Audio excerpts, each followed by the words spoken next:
delicious coffee. Oh, with hearts on it. Maybe she'll make this. We're going to be talking about, this is Susan Zimmer's book. And can I just read her dedication? Because you know what? It's got nothing to do with coffee, but I really like it. To my father, Albert Zimmer, who taught me, don't be 50 years old and wish you had done something you wanted to do when you were 40. Oh, isn't that a great line? that is an excellent quote. There you go. There's just something to think about as you go through your day today. Her book is called I Love Coffee. And we're going to be talking about some great coffee recipes. And also, should you buy beans or ground, or should you grind it at home? And if you do you keep it in the freezer? Do you keep it in the fridge? What do you do with it? I keep mine in the freezer. Well, we'll find out if I that's wonder right. if that was just a myth. All right, Dave now is learning how to make the perfect frappuccino. Sounds good. Delicious. Yeah, and that's right. And I'm with Susan Zimmer calls her she's the most famous. What was the word you used? The most famous coffee author you never heard of. The most famous coffee author you've never heard of. We're going to be doing some coffee with her in just a bit, including 3 amazing coffee recipes. So stay with. I'm here with Susan, and Susan Zimmer wrote this book. And how many books now? 10,000. No, 40,000 of my old one. I love This is a brand new one. coffee. Over 100 easy and delicious coffee drinks. And you're joining us here today. There's the book right here. I Love Coffee. And we're going to talk about it's available all over the place. And I'm supposed to read you some work. Are you ready for this? Yeah. Now What are we this doing is first? we're gonna make our own cappuccino without the machine. Betcha. You invented this. 12 years ago. No one else has this in a cookbook. No, and it's my money-saving secret. Yeah. And I guarantee you, when you make it the way we're showing you, it is a gourmet cup of worth it. Dave, you'll save yourself a latte money. All right, you poured the cold milk into a saucepan. Yep. The milk should only fill the pan halfway for expanded foam. Medium to medium high, we've already done that, correct? Yes, sir. Take your whisk, begin to stir the milk slowly at first, which you did. And then increase whisk speed, which you've done. Whoa. And then what's our next step? I just kick it up a notch. Yeah. And I've added the mixer. All right. And we're whipping it up, actually, just like whipped cream. Egg whites, when you look at that, a lot of people don't realize, it's actually a culinary method in Germany called Rosenkochen, bringing the milk up just under boiling point. If you boil it, you spoil it. You don't want to do that. No, so just as soon as you see it swelling, you remove it from the heat. And you know, a steam wand, can you hear me all right? I hope that's okay. That looks great. Oh, yeah. Yeah, but it's fascinating. A steam wand, even on a $3,000 or a $10,000 cappuccino machine, that steam wand is aerating it and heating it at the same time. Yeah. Well, here in our basic how to make cappuccino without a machine, the stove is heating the milk, Dave. And are we aerating this? So it's the same thing. Same thing, but easy. I like that. Yeah, save yourself a latte money. And you wrote here a tip, a simple kitchen hand mixer can also be used for quicker results, which is what we're doing We're here. just doing right now. Then we go into the next page. Yeah, the next page. So once you've whisked it, then assemble a cappuccino, pour the steam milk into the cup first. Okay. Are you ready for this? What I'm going to do, first of all, before I have to say, in order to make the cappuccino, I'll deal with this. Thank you. Yeah. We've got the steamed milk, we've got the foam milk. What's happening here is the foamed milk, the light, airy microbubbles rise to the top, and the steamed milk goes to the bottom. The densities separate. I'm just going to basically throw it in here because it's easier because this pot doesn't have a spout. One of these days I'm going to find myself. Yeah. So now we're going to look like a real pro barista. And you know when you're in a coffee shop and they go bang, bang, bang. Yeah. What they're doing is they're separating the densities of the milk. The steamed milk goes to the bottom. The light, airy microbubbles go to the top, right? And make a little bit of room here so you can see how I'm going to do this. Like magic. That's unbelievable. Now, the espresso coffee. Take a whiff of this.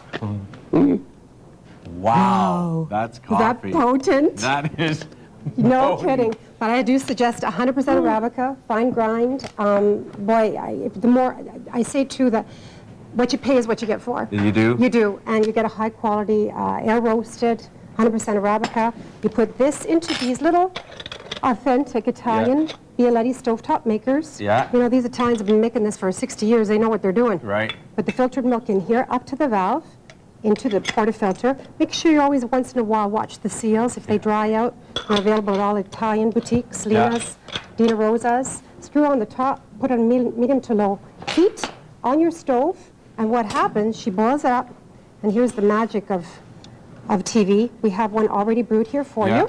So what we're going to do now, a basic cappuccino, what does it say in the book? Yeah. You know. Dave. I know. What am I supposed to do? A basic cappuccino is, down here, dear.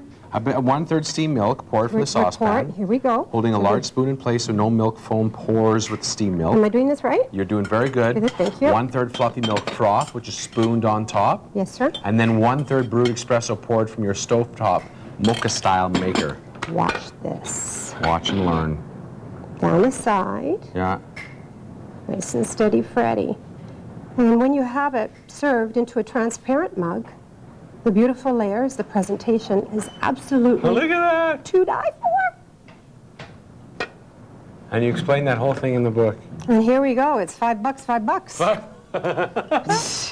I love it. Sweeten it up. There you go, sir. Here, I'll set this out because we got so much work to do here. We're going to keep on. Okay, now we're Now going to it's my make... turn. Okay. Here's your book. Here's my book. All right, tell me what Now, to what do. am I doing? I'm making me a chiller. This is the Frappuccino. This is the cold, icy one. There you go. Take a Frappuccino. So this is what we're aiming for. So this people know, if I do this right, it's going to go like this. Okay. I'm not too sure. All Hey, right. ice cubes. Ice cubes, how many? Just about 2 cups. All right. 2 cups ice cubes. How's that in there. look? You There, betcha. that's about 2 cups. And here we go. Oh, wow. Presto, espresso. We got a 1 cup of espresso coffee right in there. I'm going to measure this precisely. That'll make it strong. Put the whole thing in. Perfect. Yeah. And I think we're going to use half of a cup. So 4 ounces of the milk, so just half of that, please. Half of that. Yeah. It's almost like you wrote the book. You don't even have to look. I did. And with my eyes wide open. Well, I use any kind of chocolate syrup. Okay. Anything goes. Whatever your favorite chocolate syrup is in. I'm going to make sure we get all of that in there. Yeah, like that. I Hey? do, Well, but- this is it. You can use chocolate syrup, but if you want a little hit of Kahlua, you know what I Done. mean? Like to spruce it up problem a there. bit. Vanilla syrup, maybe half of that. So that's Okay. about a half a teaspoon. There we go. Okay. And Chocolate stuff. no, not yet. We're going to put that on the top. Okay. And now you take the lid. Okay, what did Where's I our Here it lid? is. I got it here. Yeah. And now we're just going to power. Let her go. Power All right. hit it. On high. Sure. Icebreaker. Hang on. All right. Make sure all this And I just use the same coffee as before, right? Just espresso espresso coffee. right. And you get a little bit more of a stronger coffee because it's got all that milk to Yeah, work through. yeah. You're going to have a better hit on it. Okay. There you go, sir. Oh, I want a bit more. Bit I can't more? help myself. Oh, it says right here, icy drink mix. There you go. I like that. That's so cool, just like you. All right. Very good. May I do the honors? Oh, sure. I'm going to let you hold these 2 important things. Okay, 2 'Cause straws. You're going to do the sipping. All right, I can do that. Can you? Now, if you buy, do you buy it ground coffee or do you buy the beans? What do you think is a better idea? You know, actually, I'm really pleased. at I've got a gorgeous Seiko machine, Yeah. Talia Touch, and you put the beans in, and it grinds it. It does it. You know, you set it. You set it and forget it. Let's Yeah. put it that way. Yeah. But yeah, I think that is the freshest. If you buy your whole beans, Yeah. just buy enough for a week at a time. Keep them in dry storage in a sealed, airtight. The 3 enemies to coffee is light, heat, and oxygen. And the freezer is a big no-no. It is, because Tara was saying that. We were talking earlier. We're thinking you don't put or do or no. No, not. Not Because- in no. it? Why not? No, because when you think about it, I remember my mother, she used to put the coffee beans in the fridge just to absorb the salmon and the leftovers, blah, blah, blah. And go to a perfume counter, and what happens when you're sniffing perfumes? Yeah. They have you sniff coffee beans because it takes the aroma out. Yeah. So essentially, coffee beans do pick up all kinds of aromas, and they become freezer burned. So really, in the freezer is not a good suggestion. Just a dark, dry storage, sealed container away from light, heat, oxygen in a dry pantry. And there you go, my dear. I was a little distracted there because I was busy with this. I'm Now, going do we to- have time? I'm We have like taking- a minute. Can we show a quick You drink? betcha. Let's go Okay. one step further here, and I'm going to just take that. What I love about the Frappuccino is you can pour it into one of the newest right now. This is some good coffee. We've got a whole chapter in my book on coffee drink desserts, after dinner coffee drink desserts. Yeah. And espresso martinis, coffee martinis. They've been around for about 10 years, but now they've really started. They have, haven't they? They have. You There see have them a been lot major, more, yeah. major restaurants in the United States have been pioneers with them on their menu, but Look at you're looking that. at $8, $10. So when you got that happening, I mean, we could even put a little bit of, anything goes. Now, while you're doing this, there's a couple of signings coming up. I want people to know if they want to meet you, where are you going to be? Thank you. This Saturday I'll be at Dina Rosa's, and I'm going to be at Sunterra Market in the afternoon on the 2nd of June. Yeah. And the books are available at all Sunterra markets across the city, at Lena's in the north, Lena's Italian Market, and Dino's Italian Market in the south. And ilovecoffeebook.com. ilovecoffeebook.com The for website. more of the events. Now, if I don't Oh, geez, did I drink it all? What did you do? David. What did you do? Oh, Is it empty? There's just no. a little bit left. What's the point? But again, all the drinks are alcoholic, non-alcoholic, and whether you like nuts or Frangelico Whether you or... are nuts. Yeah. It's all good. It's all good. Susan Zimmer's book, I Love Coffee, over 100 easy and delicious coffee drinks. I'm going to keep drinking this. It was really good. And next time I come back, I can maybe demonstrate some masterful latte art. There's a whole chapter in here, how to make masterful rosettas and latte art. You're a good person. Or the next jolt on the Java scene. Thank you so much, Thank Susan. you so much Good for to have you having with me. us here. It was good to have you with us.